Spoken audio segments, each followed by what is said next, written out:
À la lecture des intellectuels chinois, de Yan Xuetong par exemple, on comprend l'intérêt de relire Hobbes. Relire Thomas Hobbes comme une propédeutique à la philosophie du socialisme à la chinoise, à la philosophie politique qui sous-tend la doctrine socialiste chinoise, de Xi Jinping en particulier. Mais j'essaie de mon côté de montrer l'égale pertinence d'une relecture de Spinoza, et peut-être même, c'est ce sur quoi je voudrais insister aujourd'hui, d'une relecture simultanée, d'une relecture comparée de Spinoza et de Hobbes. Ramené à une méditation sur la souveraineté, l'opposition de Hobbes à Spinoza peut être estompée dans le sens d'une convergence sur l'essentiel, à savoir les fins, les objectifs de la politique et l'absolutisme comme moyen. Au regard de la question des fins, la liberté et la sécurité, et du moyen, c'est-à-dire la puissance souveraine, toute autre différence conceptuelle et méthodologique mise à part entre Spinoza et Hobbes, bien sûr, les divergences apparaissent accessoires et peuvent être mises de côté ou minimisées. Je ne veux pas nier ces différences qui démarquent réellement les deux auteurs, mais ce que je veux, c'est faire remarquer qu'elles peuvent servir à un même projet de société harmonieuse, à un même projet de société pacifiée, susceptible de satisfaire le besoin humain de sécurité, de manière contributive, donc fondée sur un contrat, fondée sur un projet aux antipodes de cette tyrannie et de ce totalitarisme que les détracteurs de Hobbes, surtout, voient dans son absolutisme. Bien des présupposés sont différents puisque Hobbes construit en effet sa politique à partir d'une science de l'homme. Je ne vais pas y revenir, c'est la première partie du Léviathan, alors que Spinoza fonde sa théorie politique sur une métaphysique de la substance, vous voyez, dans l'éthique. En première lecture, on peut voir chez Hobbes un défenseur de la monarchie auquel s'opposerait Spinoza comme défenseur de la démocratie, mais on peut se demander si ces différences de vocabulaire vont vraiment à l'essentiel. Il me semble qu'il y a au moins deux raisons de lire Hobbes et Spinoza comme des philosophes complémentaires plutôt que comme des adversaires irréconciliables ou incompatibles, au motif que l'un serait monarchiste et l'autre plutôt démocrate. Et ces raisons sont utiles, je crois, à la compréhension de la spécificité du modèle politique chinois. Et c'est la raison pour laquelle j'en parle ici. Alors, premièrement, et ce sera l'objet de ce présent podcast, Hobbes et Spinoza sont tous les deux préoccupés par l'articulation de la liberté et de la sécurité qu'ils pensent comme des objectifs politiques ultimes, mais diversement recompris et hiérarchisés.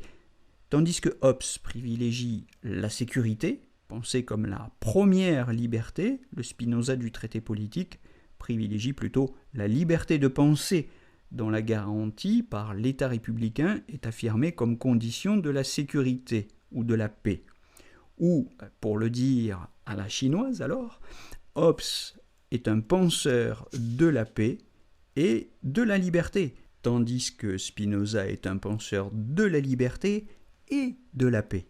Pas de différence essentielle donc, mais une différence d'accent, si vous voulez, ou de priorité. Il est difficile de dire, sans sous-déterminer l'importance des chapitres du Léviathan sur les républiques d'institution, par opposition aux républiques d'acquisition, que Hobbes a négligé la liberté.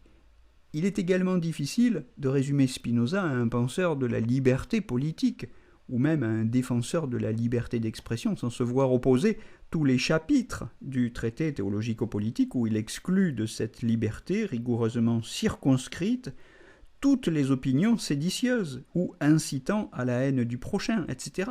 Et sans se voir objecter de surcroît la thèse du traité politique dans lequel la liberté, redisons-le, n'est plus la fin ultime de l'État, comme le rappelle Étienne Balibar dans Spinoza et la politique, à la page 63. Dans le traité politique, en effet, Spinoza écrit, je le cite, que le meilleur régime pour un État se connaît facilement à partir de la fin de la société civile, qui n'est à l'évidence rien d'autre que la paix et la sécurité de la vie. Fin de citation. C'est bien chez Spinoza dans le traité politique au chapitre 5, paragraphe 2. Un tel propos le rapproche, je crois, significativement de celui de Hobbes lui-même, sur la fin que poursuit l'État. Quant à la fin de l'État, Christian Lazeri a rappelé l'histoire de cette lecture convergente des deux auteurs et remarqué qu'au XVIIe siècle, pour toute tradition, leurs positions philosophiques, religieuses et politiques sont tout à fait assimilables. Je cite Christian Lazeri dans Droit, pouvoir et liberté, Spinoza critique Hobbes, page 1 de son introduction. Il ne rentre pas dans mon propos de rediscuter à la suite de Christian Lazeri les bien fondés ou les limites de cette tradition. Je me contente de remarquer qu'elle a été possible, c'est-à-dire qu'une proximité des deux auteurs a été pensable et qu'elle enrichit nos ressources conceptuelles et notre effort de problématisation. D'une part, le recours à ces deux auteurs permet de montrer que l'absolutisme à la chinoise n'est pas une option exotique, choquante ou impensable, et d'autre part, faire l'hypothèse d'une influence double, spinoziste et hobbésienne, sur l'élaboration de la doctrine chinoise revient non à régler, mais au moins à ouvrir une réflexion sur la manière dont elle articule les concepts de souveraineté, de paix, de liberté et d'autorité. Concernant l'articulation des concepts de liberté et de paix, je vois que Spinoza et Hobbes ne sont pas aussi opposés que pourraient nous le faire penser les effets de perspective qui en construisent l'opposition à partir des deux types de régimes antinomiques. D'un côté, des régimes sécuritaires qui seraient autoritaires et liberticides, et de l'autre, des régimes libéraux orientés par l'extension des libertés au péril de la sécurité. Sous cet éclairage, comprenant le caractère construit de l'opposition, il est sans doute à nouveau possible de la dédramatiser et de se demander à nouveau si nous sommes vraiment obligés de choisir entre liberté et sécurité. Et sous cet angle, le choix chinois me paraît sans doute, ou nous paraîtra sans doute, d'une étrangeté moins radicale, car les Chinois ne choisissent pas. Pour des raisons historiques évidentes et qui tiennent à l'histoire de la Chine moderne depuis 1842, raisons qui sont résumées dans le préambule de la Constitution chinoise, je le rappelle, on en a déjà parlé, il est évident que les Chinois n'opposent pas liberté et sécurité, que la sécurité est une condition de la liberté, que la liberté se pense en termes de sécurité, que la sécurité est, comme on l'a vu chez Hobbes, la première des libertés. Ça, c'est, si vous voulez, le moment hobbésien de la réflexion chinoise sur les rapports entre liberté et sécurité. Mais il y a aussi le moment spinoziste, le moment d'une réflexion sur la liberté, consciente de ses limites, d'une liberté qui pourrait être menacée, justement au nom de la liberté d'expression que revendiquent tout un tas de mouvements qui, en Chine, sont financés par les puissances occidentales.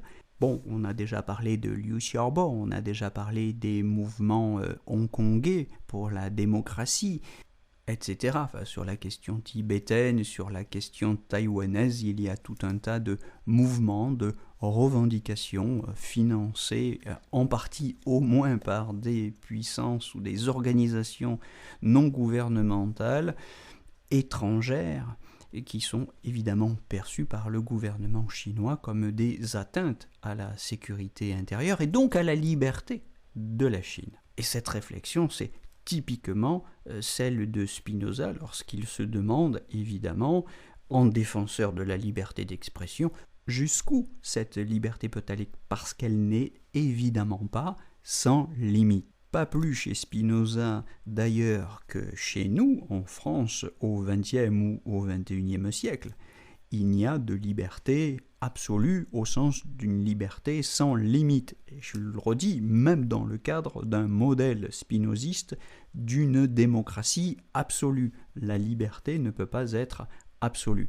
Il faut le redire et le répéter contre tous ceux qui simplifient ces questions, en oubliant la problématique, en évacuant la problématique, et en faisant comme si le simple fait de pointer du doigt les limites que le gouvernement chinois pose à la liberté d'expression dans son propre pays était la preuve définitive que ce gouvernement, cette forme de gouvernement, est une dictature ou une tyrannie insupportable.